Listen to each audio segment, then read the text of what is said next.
Travelling. Sicily. If someone ever asked me if Sicily were worth a visit, I'd answer immediately, absolutely it is. I went there with a bunch of friends a couple of summers ago and it were a brilliant trip.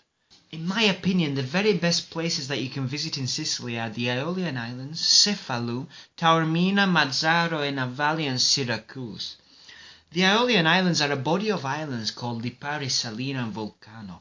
All of those islands are frankly just amazing to visit, hosting gorgeous beaches with clear water of a spectacular emerald colour. Such is its clarity you can see the seabed. The food also is lovely, and even though it's not that expensive, the quality of it's top-notch. You could readily visit the three islands by ferry, but I'd recommend renting a boat, which isn't exactly what we did. The landlord of the place we were staying in had a boat, and I reckon he felt quite giddy at the prospect of taking 5 young, scantily-clad girls on a boat ride around the islands.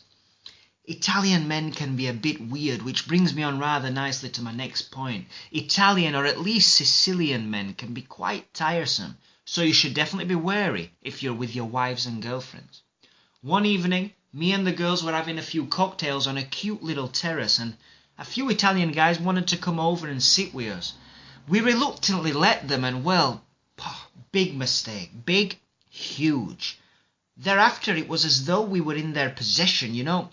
They kept on coming back, and we kept on asking them to piss off. Very annoying, and frankly speaking, men in Sicily didn't seem as handsome as they do in the rest of Italy. Cefalù's a charming smallish city.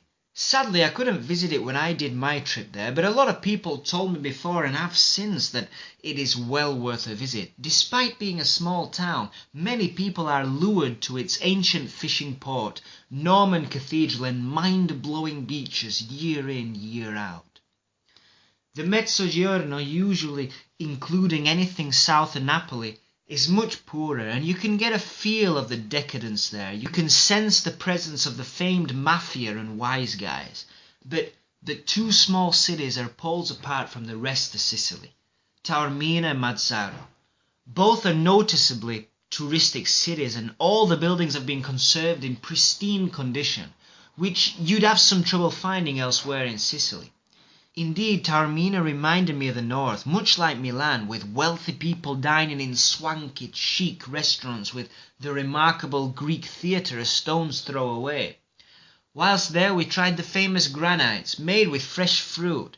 You can get all sorts of flavours. They're sublime and absolutely delicious. Trust me, I must have tasted about 15. They're more commonplace in the south of Italy than in the north, though. Elsewhere in the middle of the country there's Enna Valley. It also is awesome, and it leaves you under no illusions at all as to how active the great Mount Etna is, billowing out smoke and ash. Remember, if you're going to visit it, to wrap up and wear a jumper or coat, because the temperature's much lower than the rest of the island. It's really cold. I wore a jumper that I might normally wear in spring, but my friend wore practically nothing. Typical summer clothes, and she were freezing. You should wrap up, but if you're not prepared enough, you can find some chimneys that should warm you up a bit.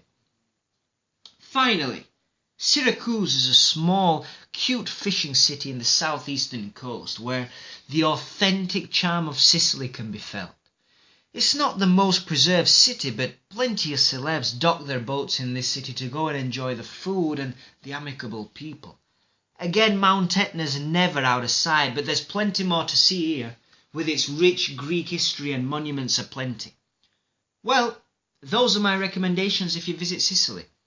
There are other cities like Palermo or Catania, but in my opinion they only show the chaos and the decadence of the south of Italy.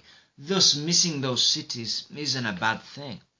Regarding transport, I'd recommend you to rent a car on the island. Although the Sicilian people drive atrociously, you rarely see any accidents. They must be the best drivers in the world. A car's without doubt the best transport to get around the island. And it's better to go to hotels than rent an apartment. The landlords there normally ask you for extra payment for the cleaning services. I hope you can visit Sicily soon and my recommendations come in handy.